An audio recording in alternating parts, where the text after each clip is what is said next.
Oke, baik. Bisa saya minta waktunya sebentar untuk saya mewawancara Ibu pemenuhan salah satu tugas saya sebagai seorang guru penggerak.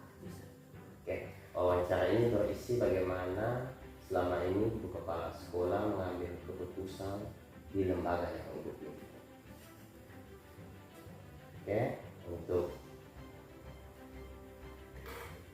pertanyaan pertamanya,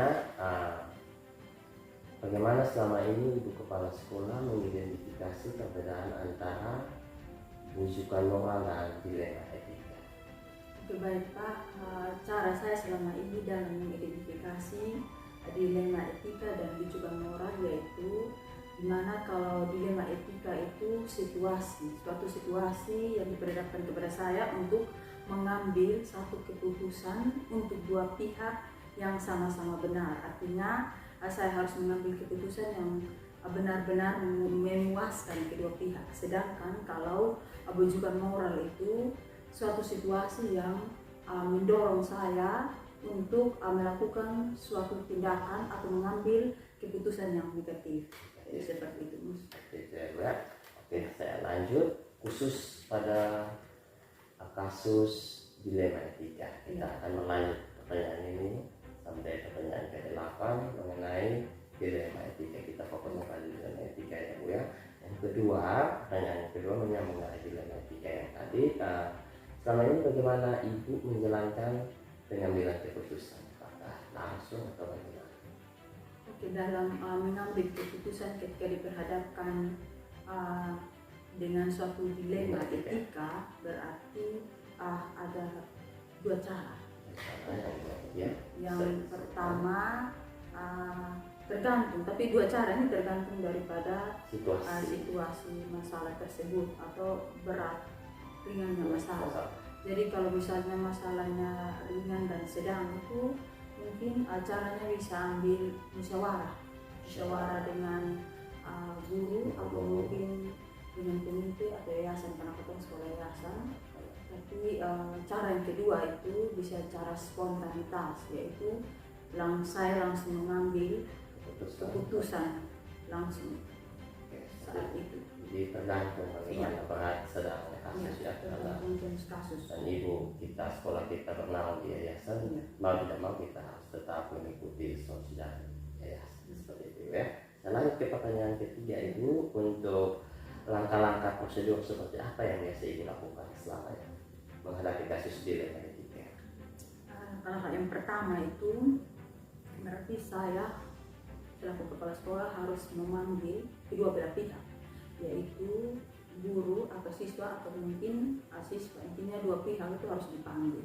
Lalu berikut saya harus meminta keterangan dari kedua belah pihak. Iya. Lalu berikut mungkin kalau dibutuhkan saksi berarti saya butuh keterangan dari saksi. Adanya saksi tambahan untuk menguatkan keterangan daripada kedua pihak. Lalu berikut saya mengambil sebuah keputusan dengan bijaksana sehingga keputusan itu memang keputusan yang benar-benar dapat diterima oleh kedua belah pihak dan memuaskan. Oke, kita lanjut pertanyaan yang keempat Ibu. Hal-hal apa saja yang selama ini Ibu anggap efektif dalam pengambilan keputusan berkaitan dengan kasus dilema etika? Ya Pak, jadi hal-hal menurut saya efektif itu yang pertama tentang aturan sekolah. Jadi mengacu kepada aturan sekolah yang memang sudah disosialisasikan kepada siswa dan orang tua dan juga yang sudah diketahui oleh siswa tersebut. Lalu berikut tentang etika moral siswa tersebut. Ya, itu jadi pertimbangan. Saya lanjut ke pertanyaan yang kelima Ibu. Hal-hal apa saja yang selama ini merupakan tantangan dalam pengambilan suatu keputusan di lembaga itu? Yang pertama itu yang menjadi tantangan yaitu rasa belas kasihan terhadap siswa murid tersebut. Mungkin ada lagi yang lain? lalu berikut kurangnya dukungan daripada orang tua, karena orang tua selalu merasa bahwa anaknya atau murid itu selalu benar. Selalu benar. Oke, itu yang kadang menjadi tantangan kita selama ini juga, Ibu ya. Nah, saya lanjut ke pertanyaan yang keenam, Ibu. Apakah Ibu memiliki sebuah jadwal tertentu dalam sebuah kasus dilema etika? Dijadwalkan atau bagaimana biasanya? Jadi untuk menghadapi dilema etika ada jadwal, tetapi dalam kesehariannya tidak harus sesuai dengan jadwal, karena ada kasus di mana membutuhkan keputusan yang cepat. Berarti tergantung urgensi. Tidak tergantung kasus urgensi atau tidak. Oke, kalau yang terjadwal itu Yang terjadwal itu misalnya sosialisasi praktik, terus bimbingan dari kesiswaan, wali kelas, OSIS. OSISnya juga berperan, Iya. ya. Oke, baik sekali Bu. Kita sampai pada pertanyaan yang ketujuh. Kira-kira dalam mengambil satu keputusan berkaitan dengan dilema etika, apakah ada faktor-faktor atau seseorang yang mempermudah Ibu dalam mengambil suatu keputusan? Ada banyak. Yang pertama itu karena kita sekolah yayasan, jadi selalu dibantu oleh yayasan, pihak yayasan, lalu berikut oleh pihak komite Ya. dan berikutnya itu dari kesiswaan dan juga guru-guru. Seperti semua stakeholder atau stakeholdernya sekolah itu berperan. Oke, kita sampai pada pertanyaan terakhir ini, kepala sekolah. Dari semua hal yang telah kita bahas dari awal, Ibu, kira-kira pelajaran bermakna apa yang Ibu petik dari proses pengambilan keputusan berkaitan dengan dilema etika yang selama ini Ibu jalankan? Pelajaran yang saya ambil, berarti saya selaku kepala sekolah atau pemimpin harus benar-benar bijaksana dalam mengambil suatu keputusan, karena keputusan yang saya ambil itu harus benar dan harus memenuhi kebutuhan dua belah pihak yang sama-sama benar, sehingga kedua belah pihak boleh merasa puas dengan keputusan yang saya buat. Oke, baik Ibu, terima kasih atas waktunya yang diberikan, dan mudah-mudahan dari hasil bijaksana yang Ibu pelajari dari pengambilan keputusan selama ini boleh ditularkan pada orang lain dan lebih mempertimbangkan keberpihakan pada murid untuk jika mengenali kasus-kasus ke depannya. Terima kasih banyak Ibu Kepala Sekolah atas waktunya. Saya mengucapkan banyak terima kasih. Selamat malam. Selamat malam Bapak Kepala Sekolah. Saya bisa minta waktunya sebentar untuk kita wawancara demi pemenuhan tugas saya sebagai seorang guru penggerak. Saya akan bertanya mengenai selama ini bagaimana Bapak Kepala mengambil keputusan di lembaga yang Bapak pilih. Oke, saya mulai dari pertanyaan pertama. Bagaimana selama ini Bapak Kepala mengidentifikasi atau mengenali perbedaan antara dilema etika, kasus-kasus dilema etika dan kasus-kasus bujukan moral? Seperti apa biasanya? Iya, terima kasih Bapak atas waktu dan kesempatan yang diberikan kepada saya berhubungan dengan kasus dilema etika. Bagi saya ini adalah kasus di mana menurut saya untuk bisa mengambil keputusan itu bijaksana, tepat, bisa diterima oleh dua belah pihak yang pastinya, dan tidak merugikan siapa-siapa. Sedangkan cara berhubungan dengan bujukan moral itu adalah berhubungan dengan panggilan hati iman, kalau menurut saya seperti itu. Karena bujukan moral ini lebih banyak berbicara berhubungan dengan moral. Biasanya ada banyak keraguan yang datang daripada kita, jadi mungkin lebih banyak hal-hal yang kurang baik. Oke, Bapak Sony, pertanyaan selanjutnya saya akan lebih fokus kepada kasus-kasus dilema etika yang selama ini Bapak hadapi di lembaga yang Bapak bimbing. Untuk pertanyaan yang kedua, Bapak Kepala, selama ini bagaimana Bapak menjalankan pengambilan keputusan di sekolah atau lembaga yang Bapak bimbing? Bagaimana cara? Untuk pengambilan keputusan yang pasti saya selaku kepala sekolah sebagai orang yang bertanggung jawab berhubungan dengan pengambilan keputusan di sekolah berhubungan dengan masalah-masalah yang terjadi di sekolah. Dan khususnya kita berbicara berhubungan dengan kasus yang terjadi di sekolah berhubungan dengan dilema etika.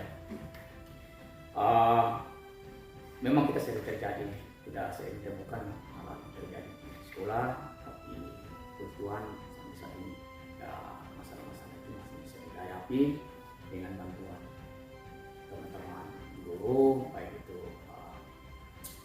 guru kesiswaan yang ditambah dengan bantuan daripada pihak yayasan.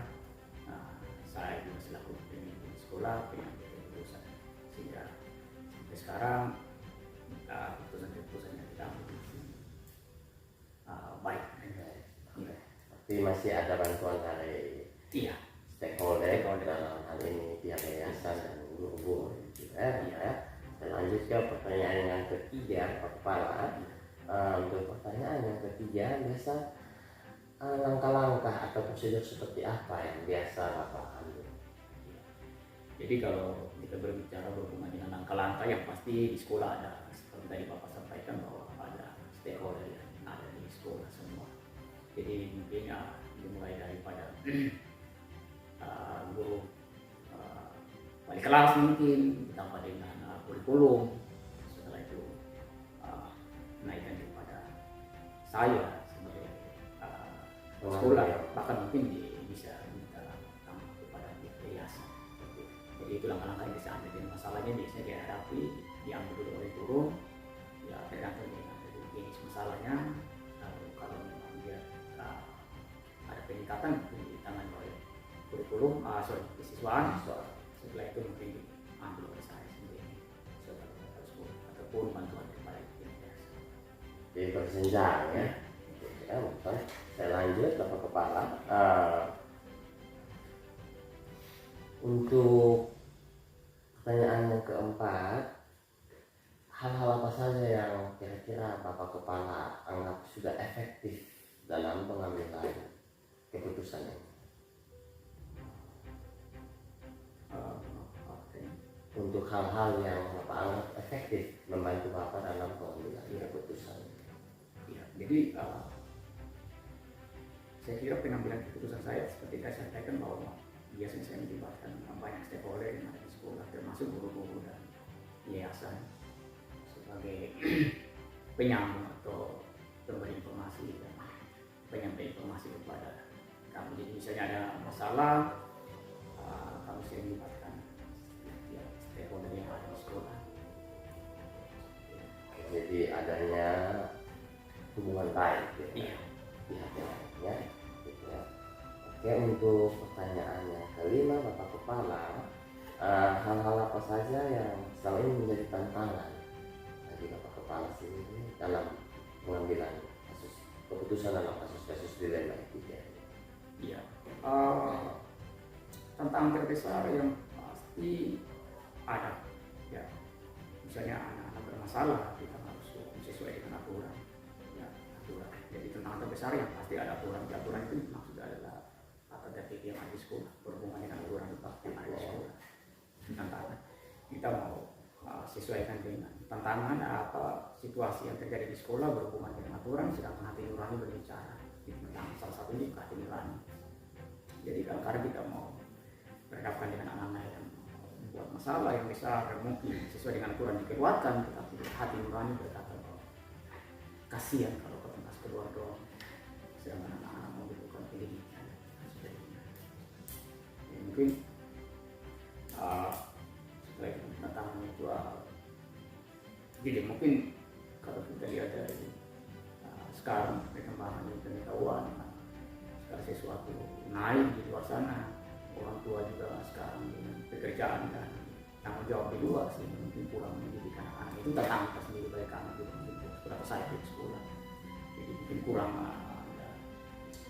kerjasama dengan pihak orang tua, dalam arti orang tua kurang memperhatikan anak-anak juga. Nah, seperti itu mungkin tantangan itu mungkin sering kita hadapi di sekolah. Tantangannya yang bisa saya konfirmasi itu pertama bergejolaknya hati nurani ya. Yang kedua dari faktor ekonomi atau orang tua yang mungkin itu ya. Saya lanjut ke pertanyaan yang ke-6 atau kepala. Dalam pengambilan satu keputusan itu biasanya apakah ada jadwal atau rutinitas tertentu yang Bapak lakukan? Iya, kalau kita berbicara berhubungan dengan jadwal, saya tidak tahu ini mungkin masuk di jadwal atau tidak, tapi yang pasti kalau kita berbicara konteksnya di sekolah saya bahkan ada kita misalnya siswa masuk awal kita ada sosialisasi berhubungan dengan aturan tata tertib yang ada di sekolah, dan itu terjadwal setiap tahun ketika penerimaan siswa baru kita selalu sampaikan itu, dan mungkin itu masuk di terjadwal itu. Sedangkan ada yang mungkin tidak terjadwal, misalnya kasus-kasus yang dibuat oleh anak-anak setiap hari dan seterusnya. Nah, kasus-kasus itu bisa diselesaikan ya hari itu juga, mungkin terjadwal juga, misalnya dengan surat panggilan kepada orang tua, jadi bukan hari lalu kita duduk sama-sama untuk menyelesaikan, itu terjadwal. Tapi kebanyakan ya tidak bisa selesaikan, kita selesaikan di waktu pasal itu. Jadi tergantung dari masalah itu ya. Selanjut, kira-kira dalam pengambilan keputusan yang biasanya Bapak buat, apakah ada faktor-faktor atau seseorang yang biasanya membantu mempermudah dalam proses pengambilan keputusan yang Bapak buat? Ya, yang pasti ada guru kesiswaan, ya, yang tugas biasanya membantu yayasan. Nah, karena kita juga ada di bawah naungan yayasan, sekolah kita ada di bawah naungan yayasan, dan yayasan juga tambah dengan orang tua juga. Lipatan orang tua. Ya. Baik Bapak Kepala, kita sampai pada pertanyaan terakhir. Dari pengalaman yang selama ini Bapak Kepala sudah alami sebagai seorang pemimpin di lembaga SMA yang Bapak pimpin itu, kira-kira pelajaran apa yang bisa Bapak petik dan bagikan pada kami dalam hal atau kaitannya dengan pengambilan keputusan khusus pada bagian dilema etika itu sendiri? Iya, jadi mungkin sesuatu yang bisa kita petik daripada dilema etika yang tadi kita bicara dari awal, bagi saya yang bisa kita petik itu adalah bagaimana kita bisa memimpin suatu organisasi khususnya di sekolah, dan bagaimana caranya kita bisa mengambil satu keputusan yang bijaksana, keputusan yang tepat, yang bisa diterima oleh semua pihak dan tidak merugikan pihak yang satu dengan yang lain, dan yang pastinya keputusan itu adalah keputusan yang bijaksana. Kecuali kalau bijaksana berarti bisa dipertanggungjawabkan. Iya. Ya. Dan bisa diterima oleh semua pihak. Oke, baik, terima kasih Bapak Kepala atas waktu yang diberikan pada saya demi pemenuhan tugas dan berbagi pengalaman Bapak terkait pengambilan keputusan. Mudah-mudahan menjadi berkat untuk tempat Bapak dan di mana-mana tempat. Terima kasih atas waktu yang diberikan kepada saya. Salam.